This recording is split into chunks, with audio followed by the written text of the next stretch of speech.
Thank you. Love you guys. I appreciate everything that this union has done, is doing, and will continue to do. We are in the fight of our lives, as you know. Some states are better than others, but I think there's a national move afoot to destroy the American labor movement. We've seen it over the last 30 or 40 years. There's some very powerful interests that are trying to put profit and stock prices in front of everything else, and that includes the workers. And I can tell you from my vantage point in Northeast Ohio, where my district is, I represent a district that's halfway between Cleveland and Pittsburgh. Old steel town in Youngstown, rubber town in Akron, not far from the coal mines. And over the last 40 years, we've seen this. And when you grow up in a community like I grew up, it's always around. It's your friends, your family. I can go back 40 years and tell you the story of my father-in-law who lost his job at Youngstown Sheet and Tube at the peak of the steel industry. The entire factory was closed. They just had their second child. My wife just bought a house, just borrowed $4,000 from their parents. Went home, said to his wife, I don't know what we're going to do. I'll go back 20 years. My cousin Donnie worked at Delphi, which was a supplier for General Motors. And he called me up. He said, "You're never going to guess what I had to do today." I said, "What, cuz?" He said, "I had to unbolt. I'm 2-3 days away from leaving. I had to unbolt the machine from the factory floor. I had to put it in a box and ship it to China." I can go back a few weeks. My daughter calls me from school. Her friend's crying. We just found out 2 days after Thanksgiving, General Motors announces that they're going to get rid of the final shift at the General Motors plant just outside of Youngstown. 2 days after Thanksgiving. And so my daughter calls me crying, saying her friend's dad just lost his job. They were going to have to move, pull their kids out of school. This just keeps happening in the United States of America. I can go back 1 week.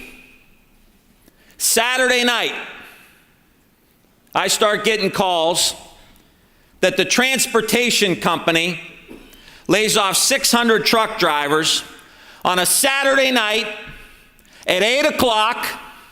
The workers get a goddamn text message that tells them they're out of a job, don't show up for work. Through text. Now, how many times does this have to happen in the United States of America before all of us who have been on the other end of this get together and say we are going to take over the political system and make the economic system start serving us, not have us start serving the economic system?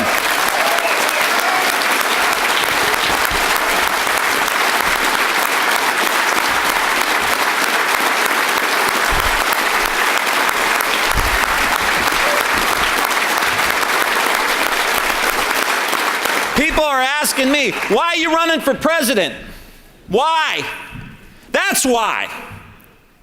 I'm not going to sit around and beg some president or beg some leader after 17 years in the United States Congress, when one of my first bills I put up was about Chinese currency manipulation, understanding what's been wiping out our communities, wiping them out, blight, crime, opiates, meth, deindustrialization. Erosion of the tax base. Teachers don't get a pay raise, nor do cops, nor do firefighters. The factory sits empty for decades. And you want me to wait? I ain't waiting. I ain't waiting no more.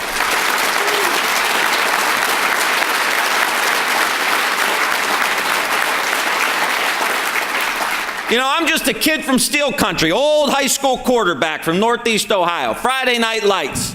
You know what? It's about time we have a quarterback in the White House in the United States of America.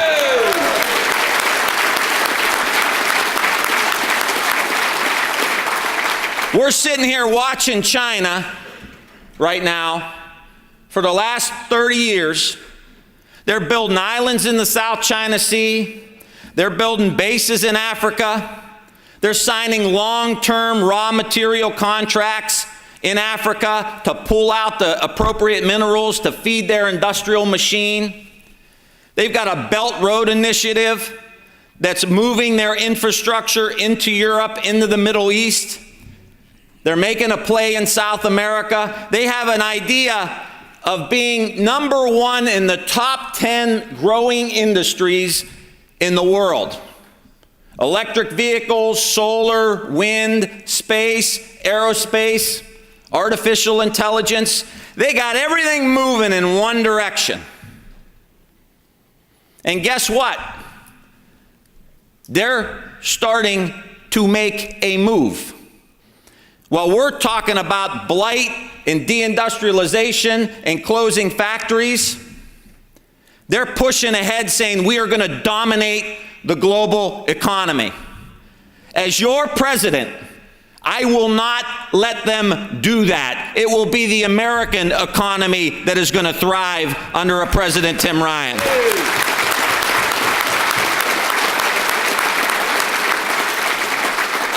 Right now, there's 1 to 2 million electric vehicles in the world. Let's talk about the future. I think the president's talking about the past. Steel mills and coal mines, opening them back up. Here's where I want to take us. There's about 1 to 2 million electric vehicles in the world today. By 2030, there's going to be 30 million electric vehicles made somewhere. I want those vehicles made in the United States of America. I want the batteries made in the United States of America. I want the charging stations made in the United States of America. We have got to start making things in the United States again. Electric vehicles, solar, wind turbines, airplanes. We've got to build factories and build things that are both good for jobs and good for the environment. They're not mutually exclusive. And you know, right now, China dominates 40% of the electric vehicle market, 60% of the solar market. And our president's sitting there tweeting about Barbara Bush and John McCain and LeBron James and everybody else. Roll up your sleeves and get to work. That's what I do. That's how I was taught. That's how you were taught. That's what my grandparents did. That's what my wife's grandparents did. That's what our parents did. That's what we were taught. You get up and you go to work. Yeah, I'd like to take 4 hours of executive time every morning. I'll be the first president in 4 years to show up in the Oval Office before noon. That's my promise to you.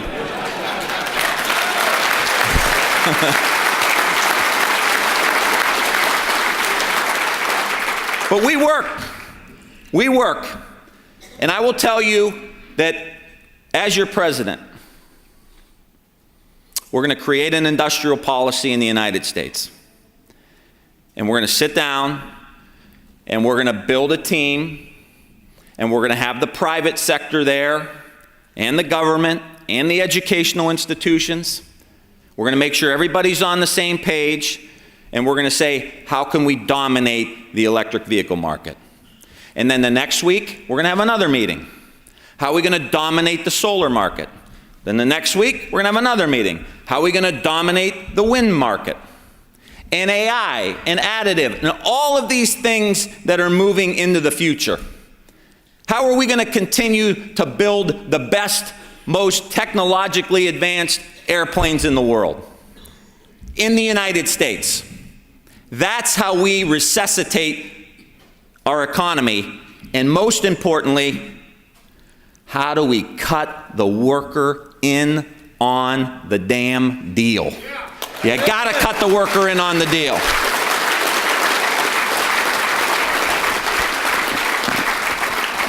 So let me just say that I grew up probably like a lot of you grew up, and a community that you probably grew up in too. People just worked. They got as much work as they possibly could. If there was overtime, they worked it. If it was Saturday, they worked it. If it was Sunday, they worked it. They paid their bills. They worked hard, wanted what was best for their kids and their grandkids, and they didn't ask for anything much more than that. They didn't want to be billionaires. They just maybe wanted a little fishing boat, take their grandkids fishing. You know, maybe go to a Browns game, maybe to go to an Ohio State game, you know, once a year. Have a nice Christmas. That's all. And that dream has slipped away for millions and millions of Americans. And my wife, who's a first grade teacher, she grew up outside of Youngstown too. We know what's happening. We know what's happening. We know the pain. We know the suffering. We know the challenges of people who are doing everything right and still can't get ahead. We know. And I will tell you every day, every morning, when I walk into that Oval Office, I'm going to be thinking about you. I'm going to be thinking about you, your family, your job, your community, and I'm going to use every ounce of power that is in that office for you. Any lever I can pull for you. Maybe it will just take a kid from Steel Country to get in that position and actually start moving the needle for our people. Our people.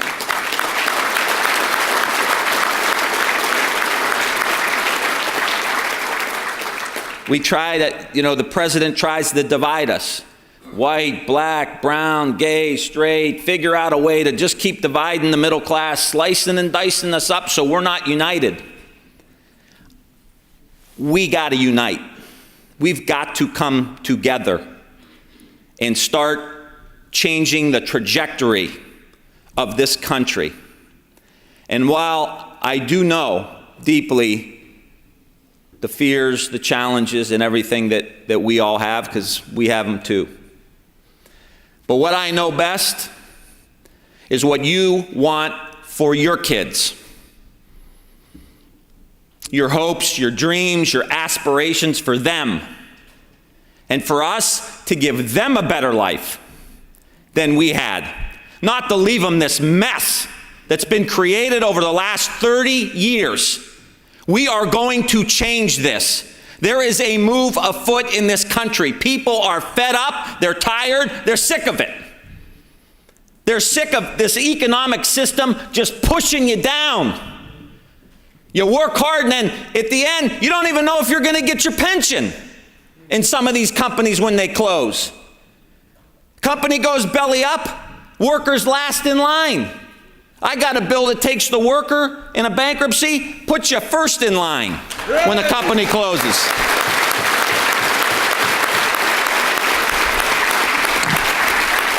Enough is enough. Enough is enough. Do you hear me? Do you hear what I'm saying to you right now? I hear you. You hear me. We are all on the same page. So we've got to get together. Now is the time. Right now. Not next week, not next month, not next year. Not Tim Ryan's got to wait his turn. I ain't waiting my turn. I ain't waiting my turn. And you know what? You don't have to wait your turn either.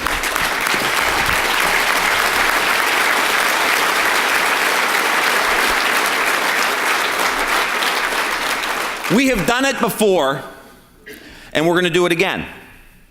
I'm telling you, we are going to do it again. I've watched this happen. The young people are sick of it. The economy's not working for them.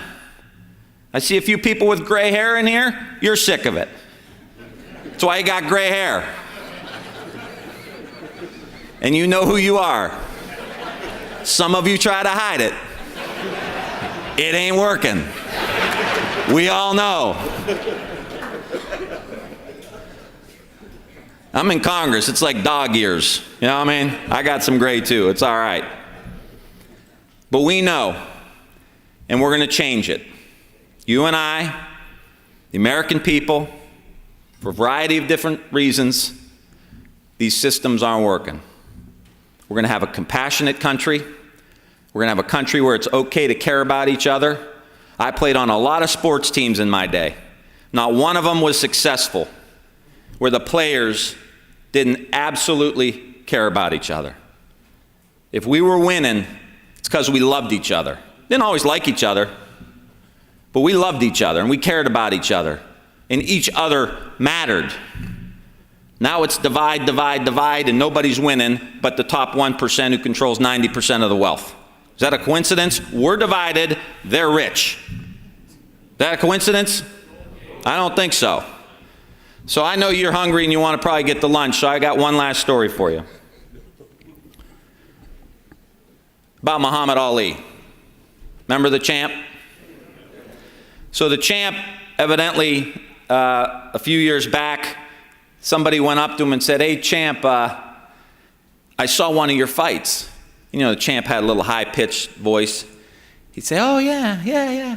He said, "Yeah, I saw one of your fights. You got knocked down in the third round." And champ said, "That wasn't my fight." He said, No, I was there. It was a great fight, you know. I mean, but you got knocked down in the third round." Champ said, "Wasn't my fight." Guy says, "No, it was like my dad took me to the fight. It was unbelievable. It was like a father-son thing, and I'll never forget it the rest of my life, but you got knocked down." He said, "It wasn't my fight." He said, "I ain't never been knocked down. I'm either up or I'm getting up." The machinists union is never knocked down. You guys are either up or you're getting up. The union movement's never